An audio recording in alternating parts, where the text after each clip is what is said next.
Labvakar. Es šobrīd dzīvoju viens. Man tā Happy Art Museum galerija, kā Covid laikā aizvēra, tā arī bērni izauga, mācās Vācijā un kultūras akadēmijā. Un, kā es atnāku no pasākumiem vai pēc tāda ikdienas darba, gribās kādu kā parasti parunāties. Citi parunājas ar savu tur sieviņu vai bērniem vai vecākiem. Es kā atnāku mājās viens, tāpēc man gribās padalīties ar prieku, ar savām rūpēm, un man nav laika pacelt draugiem telefonu. Ļoti daudz ir no Happy Art Museum un Art Rīga un Mākslinieku savienības, Mākslas akadēmijas, tik daudz draugu, kas agrāk visu laiku zvana, arī tagad gribās parunāties. Tāpēc es tā pastāstīšu savus priekus un rūpes. Pirmkārt gribētu padalīties, ka Latvijā ir ļoti daudz krietnu cilvēku, un kultūras joma ir ļoti labā stāvoklī, tāpat kā padomu laikā. To, ka padomu laikā pārmet, ka kultūra ir bijusi tā kā pakļautībā PSRS, tā nav taisnība, jo tie cilvēki tā kā ierakumos strādāja, bija ļoti patrioti, un arī šobrīd tādā vidējā un administrēšanas līmenī mums ir kolosāls, gandrīz esam atgriezušies tā kā sociālismu laikā, bet ir kolosāli muzeji, izglītības iestādes. Man tagad ir pieredze kopš jaunās tā kā pasaules kārtības pēdējiem 4 gadiem privātu biznesu nav iespējams uzturēt galerijas, kas nav valsts finansējumā, varās ciet, tur Bastēs, Rīgas galerija un dažādas arī Happy Art Museum, bet ir kolosāli muzeji.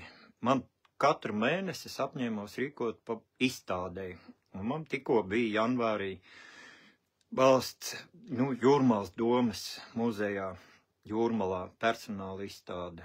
Pēc tam Tatū galerijā februārī, martā MC kvadratā iepirkuma un izklaides centrā, un tagad VF kultūras pilī.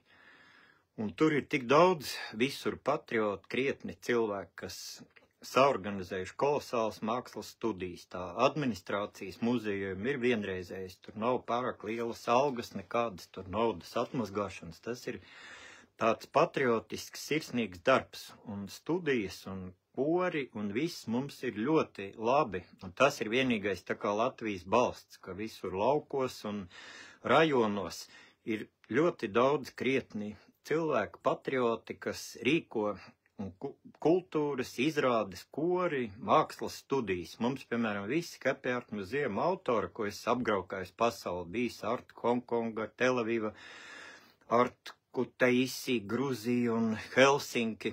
Tie paši autori, kas ir vadošie, tie ir arī mākslas studiju. Man kursbiedrs Gustavs Filipsons, tur Ābelīte, Dzintari, Ģērmans, visi labākie no māksliniekiem ir pasniedzēji mākslas studijās. Un tāpēc mums ir kolosāls tādi tā kā Ulmeņa laikā, kā man māsa taisīja Homonovus, lai parādītu, ka Latvijā bija Ulmeņa laikā nevis te atveda Krieviju kultūru, bet mums bija labākā Parīzē skaisti cilvēki, skaistas ēkas, māksla milzīgā līmenī, ko tikai spēcīga nācija spēja attīstīt. Un Homonovus filmu māsa gribēja kā tādu pieminekli Latvijas mākslai, Latvijas kultūrai. Un tas bija, tā filma paliks vēsturē kā tāds piemineklis, cik augsts līmenis bija. Un tajā laikā, starp citu, bija Rīgas mākslinieku grupa, kas bija ap Latvijas biedrības namu. Un otra, tā kā konkurējošā, bija ap Mākslas akadēmiju pasniedzēji, tur Svemps un visādi kolēģi, un tad atkal Purvīts bija direktors Mākslas muzejā, un ap to bija atkal savu grupu, un visas tās 3 grupas konkurē. Šobrīd, starp citu, mums arī ir ļoti spēcīgas 3 grupas. Ir Mākslas akadēmijas pasniedzēji, tur Zariņi, brāļi un Heindriksoni un vesels dzimtas, kas ir savākuši riņķī mākslinieks un rīko jarmarkas un jaunos studentus. Tad otra grupa ir Mākslinieku savienība, kas agrāk rīkoja vēl nesen Heimrāta, un tā bija ļoti spēcīgas rudens izstādes, kur arī es bijis kurators. Un trešā mākslinieku grupa tagad ir izvērtusies, kas ir ļoti spēcīga. Tās ir mākslas studijas, ko Rīgas doma un VEFA vien ir, un Ziemeļblāzmā ir tik daudz kolosālu mākslas studiju, kur ir arī spēcīgi mākslinieki. Un vēl viena grupa ir mākslas galerijas, kas ir pilnīgi pašfinansējoši, bet talantīgāka no talantiem, kas izdzīvo tīri no ziedojumiem, ko cilvēki, tā kā es nekad mūžā neesmu dabūjis nevienu grantu no Kapitāla fonda, viņš visu laiku 3-5 gadus saka, es neesmu aktuāls, un es prasu tur tiem, kāpēc kā, es taču zīmēju pret Covid, pret karu, pret genderiem, bet nē, viņš saka, tu nepareizā virzienā zīmē, ka tagad ir zaļais koridors, ka vajag taisīt, lai uzņemtu miljonus pakistāņus un arābus. Un es saku, nē, es gribu, lai man dēls pēc studijām brauc no Vācijas apakaļ. Un ka vajag atvērt otro fronti un pārmācīt 100 reiz lielāku tautu kaimiņos. Un vajag tur tārpus ēst un likvidēt lauksaimniecību. Vajag rādīt plecu un šprici, ka vajag katru mēnesi būsteris. Nu, tās programmas es neatbalstu, bet priekš tām ir 100 000 nauda. Un Kapitāla fonds un šīs valsts vadības ir kaut kāda transnacionāla baņķieru varā. Un tas ir tas, par ko es visos savos darbos cīnos, jo es mācījies politoloģiju 2 reizes, tur Vulpsons pasniedzējs un socioloģiju pie Laķiem un pētījis šīs lietas akadēmiski. Un tur ir ļoti vienkārši izmērīt, kas ir tautas interesēs, ka pašai tautai jāizvirza savas stratēģijas, savi plāni, ko mēs latvieši gribam, kāda mums ir vērtības sistēma. Bet ja ir transnacionālie baņķieri privāti, kas ir veids apvērsumu šobrīd Amerikā 4 gadus 5. Un Amerika mēģina attīrīties no šiem špioniem, USAID, CIP un visādiem, kas mēģina iefiltrēt augstākajās valsts amatpersonu līmenī, kas visi ir kā diversanti un spiegi, sagatavot VEF fórumā vai dažādos baņķieri, kas ir VEF fórums, tur 2 baņķieri, Klaus Švābs no Rothschild dzimts, Bills Gates pieņem visu valsts 196 valstu prezidents, un tur notiek apmācības, viņi visi sēž, un kā bērni, viņiem apmāca. 2019. Viņus apmācīja, ka būs pēc gada pandēmija, ir jau sagatavot vīrus, sagatavots vakcīnas, un ir jāievieš visādi tur ierobežojumi. To pašu, ko 80 gadu atpakaļ ievies Hitler kungs ar Germanu un Bormani un visiem šitiem Gēringiem, to pašu Latvijā Rozenbergs. Un tas pats notiek tagad, ka valsts aparāts ir godprātīgs un visi šie vidējā līmeņa ierēģi, tie ir īsti Latvijas patrioti, kas 30 gadus par nelielām algām ar sirds asinīm strādā arī laukos, cīnās ar šiem globālistu ielikteņiem, kas atkal mēģina likvidēt Latvijas laukus. Un ir kolosāls studijas kori, kas pa savu naudu vāc, un arī šie vidējā līmeņa pašvaldības ir tomēr katrs pazīst pašvaldībā, ko viņš vēlē. Un tāpēc arī es tagad uzskatu, ka Rīgas pašvaldībā, lai kādam varbūt liktos arī kaut kādas privātas intereses, tur Latvijai 1. vietā vai suverenitātei vai jaunlatviešiem, viss pārējās šīs partijas. Bet neapšaubām tie bija cilvēki, kas cīnījās pret Covid fašistiem un zaļiem afēristiem un dažādiem šiem ieviest bērniem, ka man arī tur piedāvāja, ka vajag pārtulkot kaut kādas grāmatiņas, ka atņems bērnus tām ģimenēm, kas nesekmēs bērniem mainīt dzimumu. Nu, ja tas būtu tik vienkārši, es arī nebūtu pretī pamēģināt ar sievu apmainīties 1 gadu. Mēs tā kā es esmu vīrietis un tad atkal otrādāk. Bet tur jau netiek stāstīts, ka apakaļ samainot, vairs bērniņus piedzemdēt nevar, un tauta izmirst. Un viss šīs programmas ir tikai depopulācijai, visas tārpēšanas, nevar pārstrādāt tarakānu tās čaulas, tas saindē. Un tāpēc mums ir jāizstrādā savas stratēģijas, savas latviešu vērtības, bet ja nauda pieder nevis valstī, mums bija Repša laikā kolosāls Ēnārs Repša, turēja Latvijas valūtu vislielāko pasaulē, pat par angļiem dārgāku valūtu šveiciešiem. Un mēs paši varējām atalgot, ka Latvijā mēs atalgosim tos, kas kalpo Latvijas labā, tie, kas ir patrioti, tur akadēmiķi Stradiņš, tur ārsti vietējie, mākslinieki, tie, kas pilda latviešu pasūtījumu tautas izdzīvošanas stratēģijas. Ja tagad nauda ir privāta un šis FRS fonds, kas drukā naudu un aizdod visām valstīm, tās ir privāti personas. Man visi draugi saka, ko tu pa tiem banķieriem, kāda nozīme, kas drukā naudu, vai Latvijas valsts, vai teiksim, privāti banķieri un aizdod visām valstīm. Es zinu, ka tam ir liela nozīme, jo viņi aizdod naudu tikai par programmām. Un tas pats kapitāla fonds, viņi saka, mums ir programmas.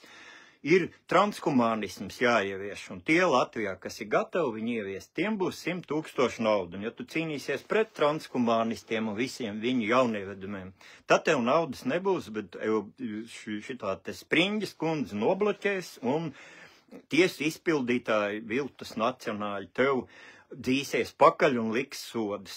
Tā ir, bet tas ir jāsaprot, ka tā nav visa valsts. Tie ir pār 10 cilvēki. Mēs visi viņu ļoti labi pazīstam, kas Covid laikā bija šie aktīvisti, līderi tā sauktie, kas bļāva pa TV24, kā ar varu vajag uzlaust durvis un visus vakcinēt un iznīcināt. Vēl pāris mēneši. Un viņiem jau bija uga dumpim ieviests, ka būs kaut kāds tur omikrons, un viņiem ir palasiet web formā. Tur bija uzrakstīts jau līdz 30. gadam, katrus 3 mēnešus, katru pusgadu tev būsters, un pilnīgi pārņemt par cilvēkiem varu, ka viņam ir QR kods, ja ne, viņš nebūs vakcinējies 3 mēnešus. Tad viss, tad viņu izsvītro. Es arī netiku iekšā tur gadu, dzelzceļa muzejām, kaut kur man ielaida bez nekādiem šitiem te QR kodiem, un tās vietas, tie vidējā līmeņa administratori mums ir kolosāli, tāpat šis laiks paliks kā 2. pasaules karš, 1. vēsturē, ka bija apvērsums no šiem transnacionāliem baņķieriem, kas uzpirka augstākā līmeņa vadītājus diversantus valstīs. Un tā viņš paliks atmiņā. Jūs varat to nepiekrist, bet mēs ļoti labi zinām, ka atmiņā ir ulmeņa laiki, ka ulmeņa laiki paliek visiem kā zelta laiks, ka latviešiem dalīja pa brīvu zemes, izdalīja, man arī visādiem kultūras darbiniekiem dāvāja tās muižas, ko atņēma vācu baroniem un Krievu tur komunistiem, dāvāja latviešiem un kultūras nami, un piena kombināti, un dzelzceļu šaursliežu, kas tik netika izveidots ulmeņlaikos, un kalvīšu gadi, kā arī mums likās, ka tur kaut ko tie latviešu oligarhi privatizē, bet tie bija latviešu puikas, kas bija saveidojuši tur tautas partiju citu pa visiem rajoniem, un ja viņi paliek bagāti un būtu izveidojuši transnacionālas kompānijas, tā kā Vefu savā laikā vai kaut ko, tur Šlesers gribēja uztaisīt lidostu lielāko Ziemeļa Eiropā, turki bija gatavi tur miljardus ieguldīt. To visu apstādināja šitie globālisti, ka nē, mēs atdosim Latvenergo, bet Latvenergo bez viņa elektrība ir viss ekonomikas pamatā. Ja ir lēta elektrība, vai Latvija ir pašpietiekama, tikai Latvija un Norvēģija, tad elektrību mēs varētu pa brīvu lietot, un visi Latvijas produkti, arī manas gleznas, man ir kaut kāda gaismiņa vajadzīga, viņas būtu daudz lētākas, ja es varētu kaut kā nomaksāt elektrību. Es tikai gleznoju šodien ieslēdzu, es gleznoju dienas gaismā, jo man nav iespējas Latvijā šeit kaut ko pārdot. Agrāk es braukāju pasauli, un manas gleznas izpērk ārzemēs, bet Krievijā vislabākie, inteliģentākie, bet šobrīd braukt uz Krieviju un pārdot nav iespējams, un tāpēc ir tas laiks jāiztur. Un man tēvs Valdis Rūja mācīja, ka vienalga kāda vara nāk, ir pašiem ierakumos jābūt tā kā vienmēr jātur godā latviešu vērtības, un Bībele un latviešu tautas dziesmas, un katram vecāmāte ir iemācījis, kas ir labs un kas ir slikts. Un partijas nav nozīmes, kā viņas saucās. Jāsaprot, ka konceptuālā līmenī, kā notiek valsts pārvalde, nav tās partijas. Ir tikai vai nu godīgi cilvēki, kam vienkārši rūp, patīk latvieši, patīk, ka kaimiņos dzīvo pārtikuši bērni, ka mūsu vecās skolotājs nevandās pa miskastēm, bet ka viņas ir pāēdušas pieklājīgi, ka ir bērnu studijas. Ir cilvēki vienkārši, kas ir patrioti, kas mīl savu tuvāk kā savu pašu. Es sen pārfrāzēju to Bībeles teicienu, ka tas ir nevis es vai mana ģimene izaugusi, sieva izaugusi, kā atņēma laimīgās mākslas muzeja, visādi tur maizīšu un Covid fašisti. Nu, nekas, es tagad dzīvoju pa valsts muzejiem. Brīnišķīgi, kolosāli cilvēki, kas palīdz kopā rīkot izstādes. Un tas, kas mums jāattīrās, tikai jāizskaitļo šie diversanti. Viņi tikai pāris desmit, mēs ļoti labi viņus visus pazīstam. Tie ir ļoti zinām cilvēki Soros fondos apmācīti, kas dabūja Covid laikā milzīgus honorārus, tie viedokļu līderi, žurnālisti nedaudz un nedaudz politiķi. Te ļoti maz tie cilvēki ir.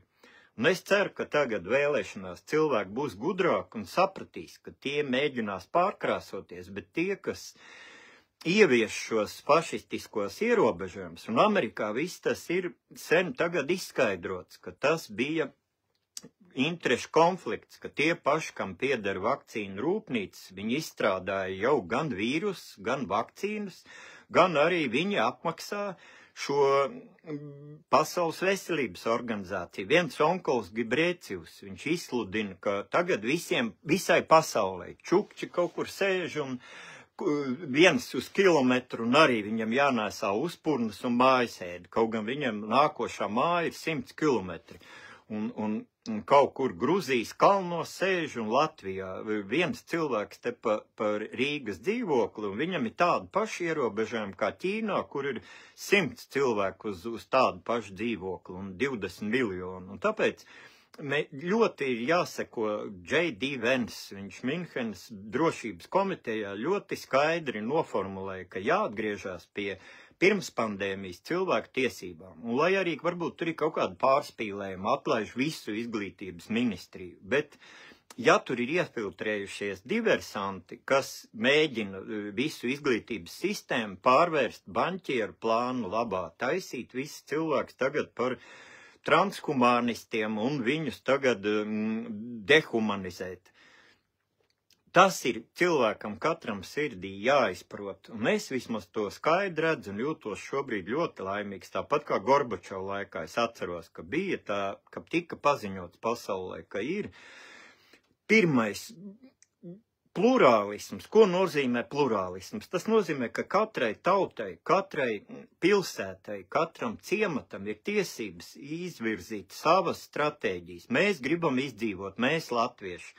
Mēs tur vidulē gribam kaut kā nopelnīt, un lai bērni paliek šeit, atbrauc atpakaļ pēc izglītības Latvijā, lai viņam nav jāiet atvērt otro fronti vienīgiem, kas tagad grib karot ar lielo kaimiņu valsti, līdz pēdējiem latvietim. Ja sāksies karš, Eiropa neatbalstīs, nu tad Latvija vienīgā. Ja būtu tie paši Covid laika, tas piecnieks bez kompromisa, beztiesiskuma, 100 punkti viņi būtu pateikuši, ka Latvija atver otro frontu un pārmācīs tagad kaimiņu valsts vadītāju. Bet kaimiņu valsts vadītājs jau arī ir apmācīts VF fórumā, un arī Ukrainas vadītājs. Viņi abi divi ir tur mācījušies un veic depopulāciju kaimiņu tautai. Viņi ir iztīrījuši vienkārši vienu teritoriju, vienu mēnesi, viens nobombardē, otrs, un tagad tur ievāksies pilnīgi citi cilvēki.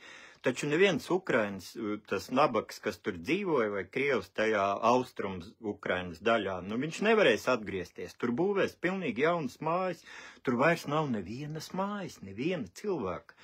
Tas ir tā kā attīrīts būplats, un Zeļenskis noslēdz, un arī Puķinam ir tie plāni noslēgt ar visiem šiem transnacionāliem baņķieriem, ka vienalga, kur to pieskaitīs Ukrainai vai Krievijai, vai izveidos Hazāriju jaunu valsti, tur būvēs jaunas ēkas un jaunas rūpnīcas.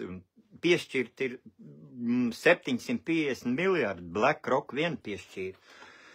Un tāpēc ir jāsaprot, ka Latvijā arī ir šie diversanti, šie spiegi, un ir jātīrās, jābūt viediem latviešiem, un jāsaprot, varbūt, ka jebkuru, ko mēs ievēlēsim jaunu Rīgas domē vai valdībā, viņi atkal katram paslīd kāja. Man ievēlēt, varbūt es arī labāk dot priekšroku projektos, lai kāds man klases biedrs vai radinieks dabūtu to projektu.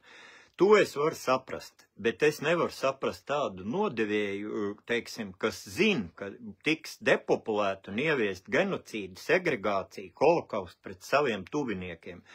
tie nav latvieši, tie ir svešinieki, kas varbūt švaki, bet runā latviešu valodā un ir šeit iefiltrēti. Un to es tikai gribēju tā atkal padalīties šodien. Bija ļoti jauks pasākums. Izstāžu atklāšana, kolosāls studijas, koncerti. Nu, mums viss ir Latvija, mums pieder, tā kā firma, tā kā ģimenes īpašums. Mēs esam tikai 1,8 miljoni šeit. Un nav nekāda mums ierobežojuma. Tikai pašiem prātā ir jāmēģina kaut kā atkal izveidot kaut kādu jaunu tautas fronti, tā kā Amerikā jātīrās. Man ir tāpēc tāds entuziasms, varbūt viss, ko es runāju, izklausās diezgan tumši, bet es savos pētījumos vai blogā vienmēr par to nesu atbildību ar skaitļiem, ar cipariem. Ir jālasa Lancet žurnāls, Hopkins universitātes, Rothschild fonds, visi šie pasaules veselības organizācijas. Nevajag klausīties, ko runā Latvijas televīzija. Nu, tas ir absolūti tāds diversantu vadīts kaut kāds perēklis, kas kūda, provocē uz karu, uz kaut kādām pandēmijām nākošām. Nevajag to klausīties. Un nevajag arī klausīties blogeris, kas pārspīlē.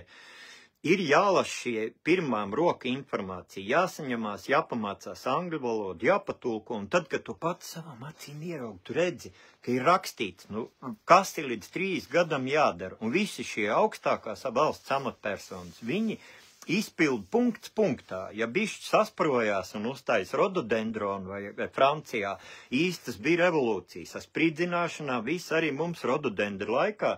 Tie 2 ar ārzem pasēm bija aizbēguši kungi ar aeroportu šitām lidmašīnām, kā viņi sauc Air Baltica, prom no Latvijas, un visi logi bija aizlīmēti rododendru laikā. Nu, tikai pāris cilvēku Latvijā ir, kas konceptuāli ir ģeniāli gudri. Protams, ka tie 2 Covid laika, nu, piecnieks tas, tie cilvēki vienreizēji drosmīgi. Nu, iedomājies, vai kurš no mums līstu iekšā svešā tautā, kūdīt viņus uz iznīcību. Ja tā tauta atmostos, tad tos 5 cilvēks tā kā Islandē bija, ka islandieši sanāca, tur viņi cik ir pārsimt tūkstoši lielā laukumā kopā un pateica, mēs nemaksāsim to 20 miljārdu parādu, mēs arī varētu pateikt, lai Kariņa kungs personīgi viņu atmaksā. Viņš aizņēmās, lai viņš arī atmaksā. Mēs nebalsojām par to, ka atdot Latvenergo, Latvijas mežus un tā tālāk.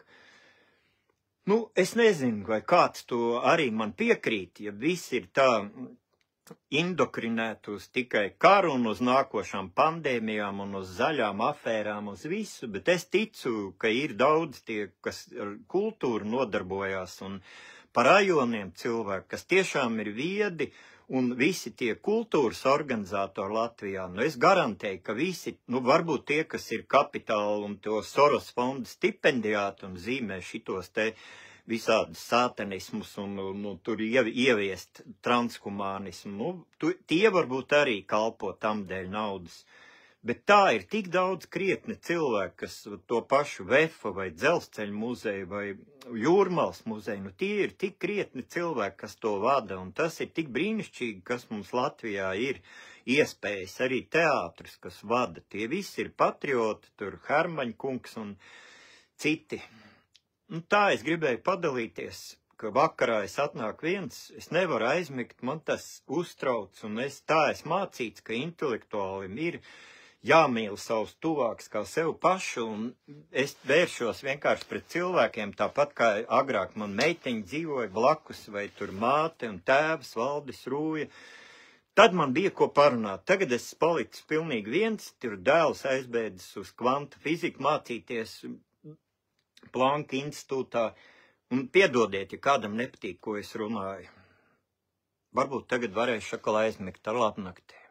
Nākiet uz izstādi VF kultūras pilī no 11. rīt 4 līdz 27. ir projekts Nākotnes cilvēku dzimšana, ko mēs Andri Teikmani, akadēmijas prorektoru un vispār visu universitāšu zinātnisko programmu vadītāju sen jau izdomājam kā tādu projektu, ka šī projekta laikā, ja VEPS piešķirs rudenī kā lielu festivālu, arī vēstniecības man pieteicās, ka dos īstos robotus atvest un jaunās tehnoloģijas, kas viss ir labas. Tikai viņas nedrīkst nonākt atkal šo baņķieru rokās, kas ir tiešām tāda pati kriminālā mafija, kas 90. laupīja, tagad viņi tāpatās laupa cilvēkus tikai visas valstu bankas, arī Latvijas banka, pieder vienkārši nevis pakļaujās Latvijas valdībai, bet šai transnacionālai mafijai. Tāpat kā Krievijas valdība, tas Puķins pats valdē runās, viņš saka, ko jūs no manis gribiet? Vispirms dabūniet apakaļ man banku, jo tā banka uzliek procentus, un viņš pat karu nevar uzvarēt, jo vienu pēc otras bankrotē rūpnīcas.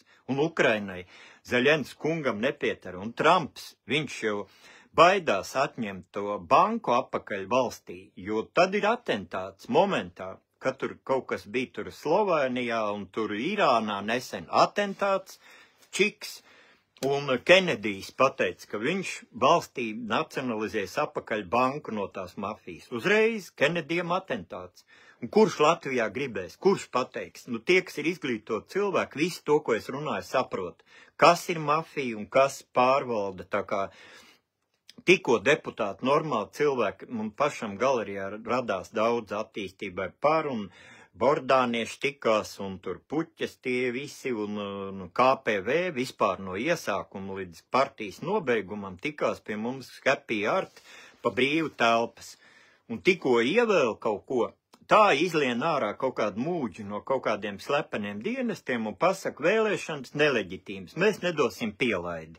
Un Vens J.D. pateica, ka tas ir jāizbeidz būvēt Eiropas Savienībā komisārus numur 2. Un ir jāļauj, ja tauta grib būt Vācijā, piemēram, ja viņi grib nacionāli aiztaisīt robežas vai Amerikā un nepieļaut šo atkal baņķieru apmaksāto migrantu iebrukumu. Tā nav nekāda migrācija, tas ir apzināti armijas, it kā pāriet robežu neapbruņotas, bet tie ir armieši, tās ir armijas, tie ir no cietumiem sagatavot cilvēki, kas ir līdz 30. gadam miljards Eiropā sagatavots iepludināt. Un Latvijas teritorija ir 1,8 miljonus, tikpat liela teritorija kā Nīderlanda un Beļģija kopā, un tur dzīvo šādas pašas Latvijas zemītes 30 miljoni. Un jūs domājat, ka kādi citi izņemot šie Arābu un Āfrikāņi un Pakistāņi ir sagatavoti šeit 28,2 miljonu iepludināt. Bet tas viss paliek, ko man uztraukties, un kas to zina, kas saprot, tie tāpat domā kā es. Un tie, kas ir atkal saņem algas no šiem fondiem, tiem paliek uz sirdsapziņas, ko viņi dara. Bet piedodiet, ka es kaut ko tādu te atkal sarunāju, bet es savādāk nevaru aizmigt un savādāk es nevaru kā izteikt savas domas. Un, ja kādam nepatīk, tad J.D. Vens vismaz tad es emigrēšu uz Ameriku, jo tur ir pateikts, ka šobrīd drīkst izteikt savas domas, katrs un cilvēki drīkst grupēties un rīkot referendumus un tā kā Islandē sanākt kopā un savu jaunu konstitūciju pateikt. Mēs, latvieši, gribam kā tauta izdzīvot, mēs aiztaisīsim robežu, paņemsim apakaļ Atvenergo, sadalīsim šito miljonus hektāru zemi, kas mums ir un piekrast, kas grib, lai jūru apsaimnieko, kas grib, lai rūpnīcas tais. Es gribu visu mūžu mēs ar vecākiem, vecvecākiem kaut kādu kaktiņu uzbūvēt, bet kā mēs uzbūvējam privātu muzeju ar savām rokām, atnāk kaut kādi bunkusi un citi tiesi izpildītāji, likvidē bankas, viss atņem, tagad mūsu Pinaktēka stāv 5 gadu tukši. Bet kāds tur kaut ko kļūpa multimiljonāru Kesenfeld, kas likvidēja hipotēku zemes banku. Bet es nesūdzos par to, es pat esmu pateicīgs, ka tā misija nav jāpild, un tagad man palīdz izstādes rīkot kolosālu profesionāļu komandas. Dzelzceļa muzejs un Jūrmals muzejs un VEPS, kolosāls iestādes, kolosāls tur sievietes vadībā, un visi tur dzīvo tā kā īsta paradīze. Labnakt, draugi, piedodiet atkal par manu tādu tā kā izvirdumu. Labnakt.